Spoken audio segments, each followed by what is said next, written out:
Scam 1992 এবং হর্ষদ মেহতা, এই দুইটা নাম শোনার পরও যদি আপনি বুঝতে না পারেন আমি কি নিয়ে কথা বলতে যাচ্ছি, তাহলে হর্ষদ মেহতার এই ড্যাশিং এন্ট্রিটা আপনার জন্য।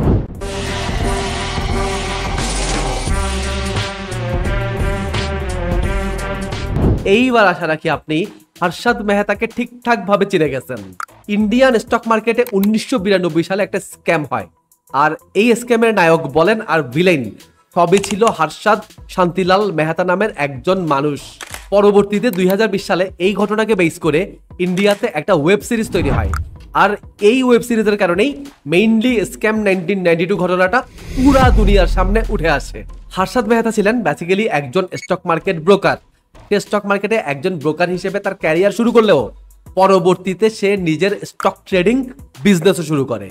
ট্রেডিং করতে করতে সে মার্কেটের এত বড় বুল হয়ে ওঠে যে একবার সে একটা সিমেন্ট কোম্পানির শেয়ার কিনেছিল পার শেয়ার 200 রুপি করে, এবং এই শেয়ারকে সে 9000 রুপিতে নিয়ে গিয়ে বিক্রি করে ফাইনালি। বুঝছেন কিন্তু পার শেয়ারে 8800 রুপি প্রফিট। আর এই কারণে হর্ষদ মেহতাকে ইন্ডিয়ান স্টক মার্কেটের অমিতাভ বচ্চনও বলা হতো। বাই দ্য ওয়ে, বুল হলো স্টক মার্কেটে ব্যবহৃত হওয়া একটা টার্ম। স্টক মার্কেটে ব্যবহৃত হওয়া আরো একটা টার্ম হলো বিয়ার। আমরা সবাই জানি বুল মানে ষাঁড় আর বিয়ার মানে ভাল্লুক। ষাঁড়ের ক্যারেক্টারই হলো সে শিং দিয়ে নিচ থেকে উপর দিকে গুঁতা দেয়, আর বিয়ার মানে ভাল্লুকের ক্যারেক্টার হলো সে সব সময় উপর থেকে নিচের দিকে থাবা দিয়ে আক্রমণ করে। আর এই কারণেই স্টক মার্কেটের শেয়ারের দাম বাড়লে সেটাকে বলে বুল মার্কেট, আর মার্কেট নিচের দিকে গেলে সেটাকে বলে বিয়ার মার্কেট। এনিওয়ে, চলেন আমরা গল্পে ফিরি। হর্ষদ মেহতাকে তাইলে আমরা চিনছি, 1992 সালের স্ক্যাম সম্পর্কেও জানছি, কিন্তু কিভাবে এই 1992 স্ক্যামটা ঘটছিল আপনাদের অনেকেরই হয়তো জানা নাই। শেষ পর্যন্ত আমার ভিডিওটা দেখতে থাকুন। স্ক্যাম 1992 এর পাশাপাশি মানি মার্কেট নিয়ে খুব ভালো একটা ধারণা পেয়ে যাবেন আজকের এই ভিডিওতে। 1992 সালে হর্ষদ মেহতার হাত ধরে যেই স্টক মার্কেট স্ক্যামটা হয়ে যায়, সেই স্ক্যামটার সাইজ ছিল টোটাল 4000 কোটি টাকা। আজকের দিনের সাথে যদি আমরা কম্পেয়ার করি তবে এইটা কম করে হলেও 7 বা 8 গুণ বড় অ্যামাউন্ট, মানে প্রায় 30,000 কোটি টাকার একটা স্ক্যাম ছিল। 1992 সালের এপ্রিল মাসে যখন এই স্ক্যাম ধরা পড়ে তখন ইন্ডিয়ার শেয়ার মার্কেটের সেন্সেক্স ছিল 4400 রুপি, আর এই স্ক্যামের ঠিক এক বছর আগে ইন্ডিয়ার শেয়ার মার্কেটের সেন্সেক্স ছিল মাত্র 1200 রুপি। অর্থাৎ স্ক্যাম চলাকালীন সময়ে, মানে এই এক বছরে ইন্ডিয়ান স্টক মার্কেটের সেন্সেক্স প্রায় 3200 রুপি বেড়ে যায়। এর কারণ হচ্ছে ওই সময় স্টক মার্কেটে অনেক বেশি টাকা ঢুকতেছিল, কিন্তু কেউই আসলে বুঝতে পারতেছিল না এত টাকা আসতেছিল কোথা থেকে। এখন প্রশ্ন হচ্ছে সেন্সেক্স মানে কি? সেন্সেক্স মানে হলো স্টক এক্সচেঞ্জ সেন্সিটিভ ইন্ডেক্স, আর এইটারই শর্ট ফর্ম হলো মূলত সেন্সেক্স। এটা মূলত বিএসই বা বোম্বে স্টক এক্সচেঞ্জের একটা বেঞ্চমার্ক ইন্ডেক্স। ইন্ডিয়ার ইতিহাসে বোম্বে স্টক এক্সচেঞ্জে যখন স্টক ট্রেডিং শুরু হয় তখন এই সেন্সেক্সের বেঞ্চমার্ক ধরা হয়েছিল 100 রুপি, আর আস্তে আস্তে বোম্বাই স্টক এক্সচেঞ্জ যত বড় হতে লাগলো এই সেন্সেক্সের সাইজও ততই বড় হতে লাগলো। এইবার আশা করি হর্ষদ মেহতার শেয়ার মার্কেটে টাকা ঢুকানোর সাথে এই সেন্সেক্স বাড়ার সম্পর্ক কি বোঝা গেছে। সো সেন্সেক্স শব্দটা থেকে আমরা বুঝতে পারতেছি স্ক্যাম 1992 বুঝতে হলে আমাদেরকে কিছুটা ব্যাংকিং সিস্টেম এবং স্টক মার্কেট সম্পর্কে ধারণা থাকা লাগবে। চলুন সেই সময়কার রিজার্ভ ব্যাংক অফ ইন্ডিয়া বা আরবিআই এর দুইটা রেগুলেশন সম্পর্কে জেনে আসি। নাম্বার 1, সিআরআর বা ক্যাশ রিজার্ভ রেশিও। এই পলিসি অনুযায়ী যে কোনো ব্যাংকে তার টোটাল ক্যাশের একটা সার্টেন অ্যামাউন্ট আরবিআই বা রিজার্ভ ব্যাংক অফ ইন্ডিয়া এর কাছে ডিপোজিট করে রাখা লাগে, এন্ড এই টাকার উপর ইন্টারেস্ট রেট হয় 0। যেহেতু আরবিআই এর কাছে টাকা চলে যায়, সো এর ফলে ব্যাংকের কাছে লিকুইড মানি এর পরিমাণ কিছুটা কমে আসে। নাম্বার 2, এসএলআর বা স্ট্যাটিউটরি লিকুইডিটি রেশিও। এইটার ফলে ব্যাংকের কাছে যে পরিমাণ ক্যাশ থাকে তার একটা সার্টেন অ্যামাউন্ট গভর্নমেন্টের সিকিউরিটি ফান্ডে জমা করা লাগে, আর এর ফলেও ব্যাংকের ক্যাশ টাকার পরিমাণ কমে যায়।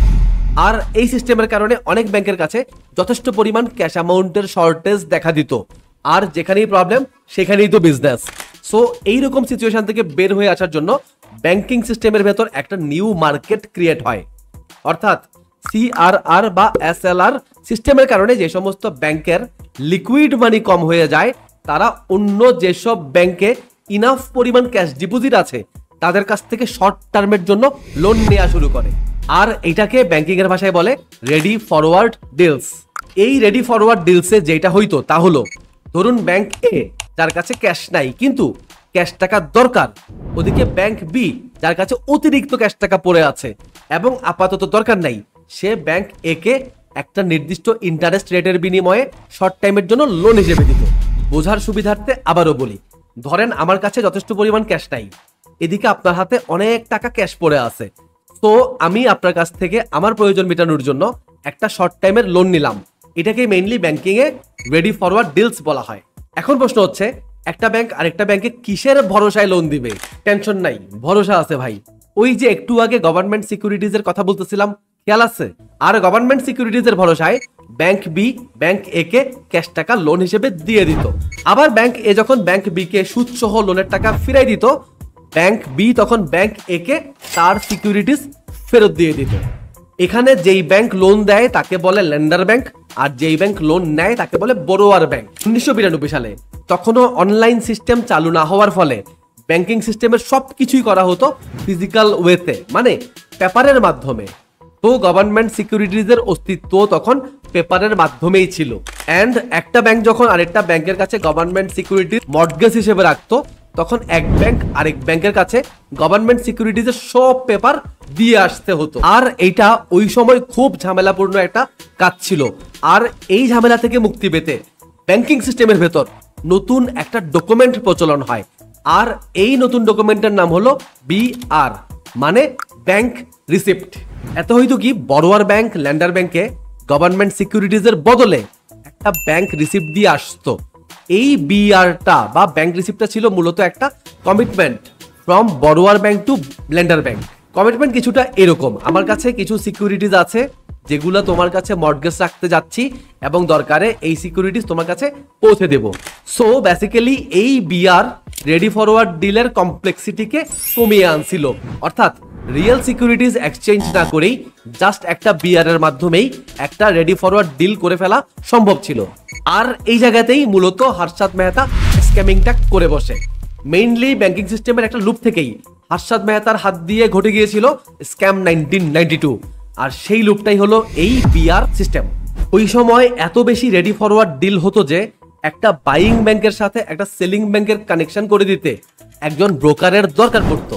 অ্যান্ড হর্ষাদ মেহতা ছিল একজন সাচ কাইন্ড অফ ব্রোকার। ব্রোকারের কাজ ছিল শুধু দুইটা ব্যাংকে কানেক্ট করিয়ে দেয়া। আর আরবিআই এর রুলস অনুযায়ী বাকি বিআর অ্যান্ড ক্যাশ ট্রানজেকশন হওয়া চাই direct bank to bank. RBI এর রুলস অনুযায়ী কোনো প্রকার মিডলম্যান কোনোভাবেই মানি ট্রান্সফারে ইনভলভ হতে পারবে না। কিন্তু হর্ষাদ মেহতা যেটা করত, সে কোনো একটা বড়োয়ার ব্যাংক, মানে যার টাকা লাগবে তার কাছ থেকে সিকিউরিটিজ বা বিআর নিয়ে নিত আর বলতো তুমি আমাকে কয়েকদিন সময় দাও, আমি তোমাকে টাকা এনে দিচ্ছি। আর ল্যান্ডার ব্যাংক, মানে যে ব্যাংক টাকা দিবে তাকে সে বলতো তুমি আমাকে টাকা দিয়ে দাও, আমি তোমাকে কিছুদিনের মধ্যে বিআর এনে দিচ্ছি। এই কিছুদিনের যে টাইম হর্ষাদ মেহতা ব্যাংকের কাছ থেকে নিত, সেইটা ইউজ করে সে সেই টাকাটা স্টক মার্কেটে লাগাতো। কারণ আমরা তো জানি হর্ষাদ তো সেই সময়কার স্টক মার্কেটের বিগ বুল ছিল। সে যে স্টকেই টাকাটা লাগাতো সেটাই দাম বেড়ে যেত। অ্যান্ড সেই স্টক সেল করে সে তার নিজের প্রফিট রেখে দিত। আর যেই ল্যান্ডার ব্যাংক থেকে সে টাকা নিয়েছিল সেই ব্যাংকে সে টাকা রিটার্ন করে দিত।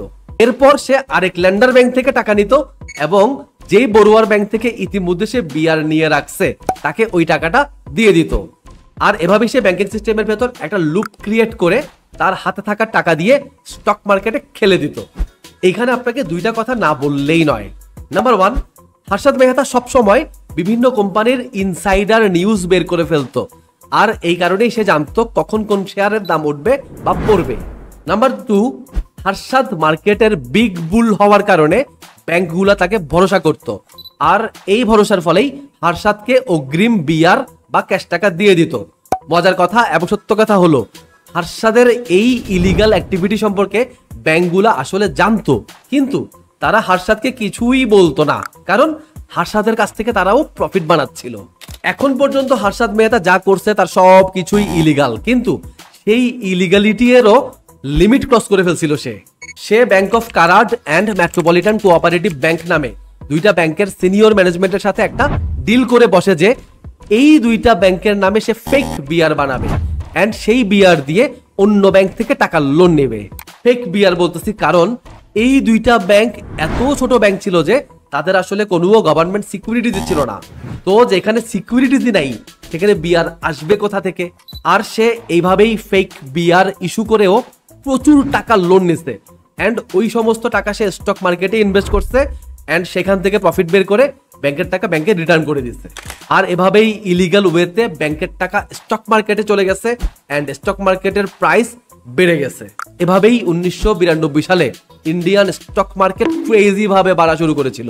তবে সব স্কেমেরই তো একটা শেষ আছে এন্ড হর্ষদ মেহতার এই স্কেমিংও 1992 এর এপ্রিল মাসে মানুষের সামনে চলে আসে। সুচিতা দালাল নামের একজন জার্নালিস্ট এই স্ক্যামটাকে মানুষের সামনে নিয়ে আসে। তিনি হর্ষদ মেহতার উচ্চাভিলাষী লাইফস্টাইল দেখে সন্দেহ করেন এবং নিজেই একটা ইনভেস্টিগেশনে নামেন এবং 1992 সালের 23 এপ্রিল টাইমস অফ ইন্ডিয়াতে হর্ষদ মেহতার এই স্ক্যামিং এর পুরো বিষয়টা তুলে ধরেন।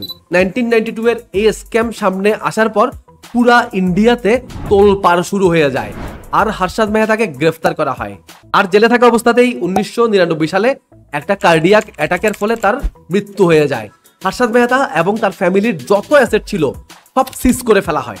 তো হর্ষদ মেহতার এই স্টোরি থেকে আমরা কি শিখলাম?